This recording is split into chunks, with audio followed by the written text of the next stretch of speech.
Airlines को धमकाना आजकल मजाक बन गया है। कोई भी ऐरा गिरा बिना पहचान के फ्लाइट को बम से उड़ाने की धमकी देकर चला जाता है, जैसे कोई खेल हो। और ऐसी निम्न स्तर की हरकतें करने वालों को इस बात का कोई अंदाजा नहीं होता कि उनकी ऐसी धमकियों से कितनी दहशत फैल सकती है और कितना नुकसान हो जाता है। हद तो तब हो गई जब डेटा सामने आया कि फ्लाइट को बम से उड़ाने की धमकी देने वाले करीब 400 मामले अभी तक दर्ज किए जा चुके हैं, जो कि ऑल टाइम रिकॉर्ड बन गया है। गनीमत ये रही कि सभी हॉक्स यानी कि फर्जी धमकियां निकली। ताजा मामला विस्तारा एयरलाइंस की दिल्ली से लंदन जाने वाली फ्लाइट से जुड़ा है, जिसे धमकी मिलने के बाद जर्मनी के फ्रैंकफर्ट की ओर मोड़ा गया। एक एक धमकी से सारी एयरलाइंस दहल जाती हैं। आपने हाल ही में देखा कि कैसे विस्तारा के रूट को भी बदला गया। वो धमकी जो फर्जी है, जिसका कोई तुक नहीं है, जिसमें कोई सेंस नहीं है, ऐसी धमकी से पूरी फ्लाइट का रूट बदला जाता है और यात्रियों के दिल में भी कितना खौफ पैदा होता है। फ्लाइट में बैठे हर एक यात्री के भी हाथ पैर फूलने लगते हैं और इन मंचलों को मजा आ रहा होता है। धमकियां तो ऐसे दी जाती हैं जैसे आपके घर दिवाली के दिन हर दूसरा व्यक्ति सोन पापड़ी का डब्बा लेकर पहुंच जाता है। पिछले 24 घंटे में 3 विमानों को बम से उड़ाने की धमकी मिली।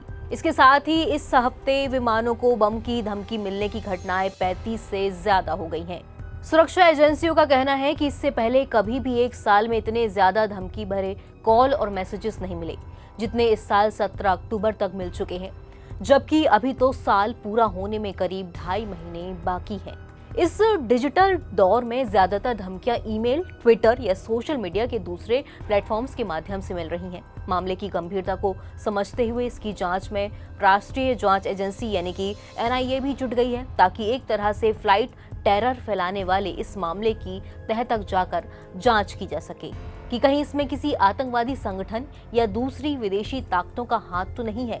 वैसे NIA का कहना है कि उनकी तरफ से अभी तक इस मामले में कोई FIR दर्ज नहीं की गई, लेकिन एजेंसी अपने लेवल पर इसका इन्वेस्टिगेशन जरूर कर रही है। सुरक्षा एजेंसियों ने अभी तक इस बात का खुलासा नहीं किया कि सोशल मीडिया के जरिए फ्लाइटों को बम से उड़ाने की जो धमकियां मिल रही हैं, उसमें विदेश से ऑपरेट किए जा रहे किसी आतंकवादी संगठन या किसी दूसरे ग्रुप का हाथ है या नहीं। लेकिन मामलों में जिस तरह से आए दिन भारतीय एयरलाइंस को ही टारगेट कर धमकियां दी जा रही हैं, उससे एजेंसियां इस बात से इनकार भी नहीं कर रही। एजेंसियों का कहना है कि फिलहाल इस मामले में हमारी तरफ से पाकिस्तान या किसी दूसरे देश से ऑपरेट किए जा रहे किसी संगठन को जिम्मेदार नहीं ठहराया जा सकता। हर एंगल को ध्यान में रखते हुए तफ्तीश की जा रही है। इसके बाद पुख्ता तौर पर किसी नतीजे पर पहुंचा जा सकता है। मामले में सिक्योरिटी एजेंसी के सूत्रों ने बताया कि पिछली फ्लाइट्स को बम से उड़ाने वाली धमकियां पिछले साल भी खूब मिली थी, लेकिन धमकी वाला ये आंकड़ा इस साल अभी तक मिली धमकियों से काफी कम रहा।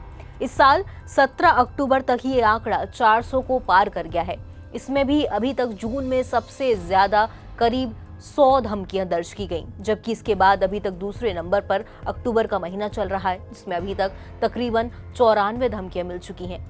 महीना पूरा होने में अभी भी 14 दिन बाकी बचे हुए हैं। अब इस तरह से फर्जी धमकियों के मामले पर सरकार भी एक्टिव हो गई है। मंगलवार को केंद्रीय नागर विमानन मंत्री राम मोहन नायडू ने भी एक हाई लेवल की मीटिंग बुलाई। मंत्रालय के सचिव वुम लुंग मंग भी संसद की स्थायी समिति के सामने पेश हुए थे। साथ ही bureau of civil aviation security लगातार इस मामले को लेकर बैठकें कर रही है कि आखिर इसका समाधान कैसे निकाला जाए।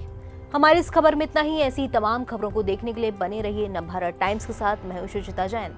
नमस्कार।